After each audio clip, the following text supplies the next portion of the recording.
പിന്നെ നമ്മൾ ടേപ്പക്കാർ പഠിക്കാൻ പോയെന്താ 1981 മെയ് മാസം 4-ാം തീയതി തിങ്കളാഴ്ച ടേപ്പക്കാർ പഠിക്കാൻ പോയപ്പോഴേ നിങ്ങൾ എക്സിബിഷൻ കണ്ടില്ലേ?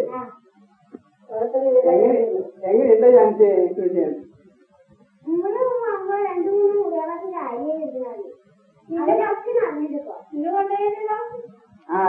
എവിടെ ഇരുന്നേ?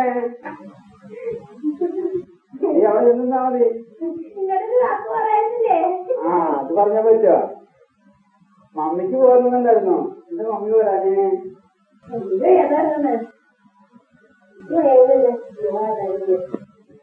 എക്സിബിഷൻ കണ്ടോണ്ടൊന്നുമില്ല. ആനില്ലേ? ആനിക്കെന്നാ പരീക്ഷ തുടങ്ങാ? ആനിക്കൊന്ന് കോളേജിൽ പോണ്ടേ? വേണ്ട. ഹോൾ ടിക്കറ്റ് കിട്ടുക 25-ാം തീയതി.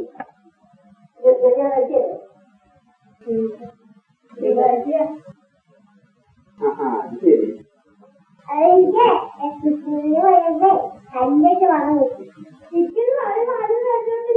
അല്ല ജാൻസർ യൂണിഫോം ആണല്ലോ. എന്താ യൂണിഫോം? ഓറഞ്ച് വെള്ള ഓറഞ്ച് പാവാട അല്ലേ? അതുണ്ടാവും. തോറ്റോരൊക്കെ പഴയോണ്ട് പഠിക്കട്ടെ.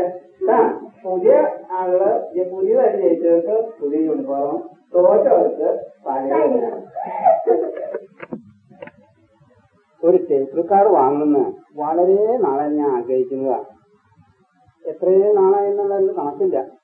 പലപ്പോഴും ഞാൻ ടേപ്പ് കാറിന്റെ കാര്യം ചിന്തിച്ചിട്ടുണ്ട്. നല്ല നല്ല പാട്ടുകളോ പ്രസംഗങ്ങളോ പിടിച്ച് വീണ്ടും കേൾക്കാൻ എനിക്ക് വളരെ ആഗ്രഹമുണ്ട്. എന്നാൽ ഇപ്പോൾ അതിന് സാധിച്ചു.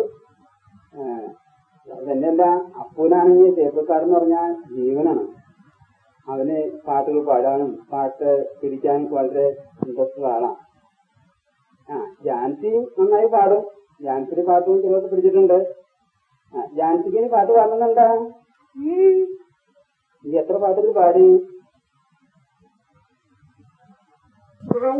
4 പാട്ട് പാടിയുണ്ട്.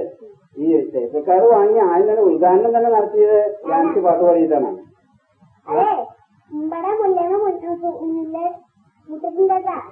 പൊട്ടിക്കട്ടേക്കാ വിരിയട്ടെ.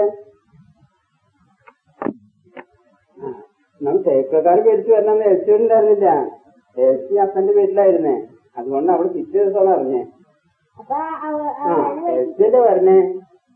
എൽസിക്ക് പാട്ട് പാടണ്ടേ? എത്ര പാട്ട് പാടണം? 5 പാട്ടാ? അതോ 5 പാട്ട് ഒരുമിച്ചൊന്നും പാടാൻ പറ്റില്ല. ഓരോന്നായിട്ട് പാടാം.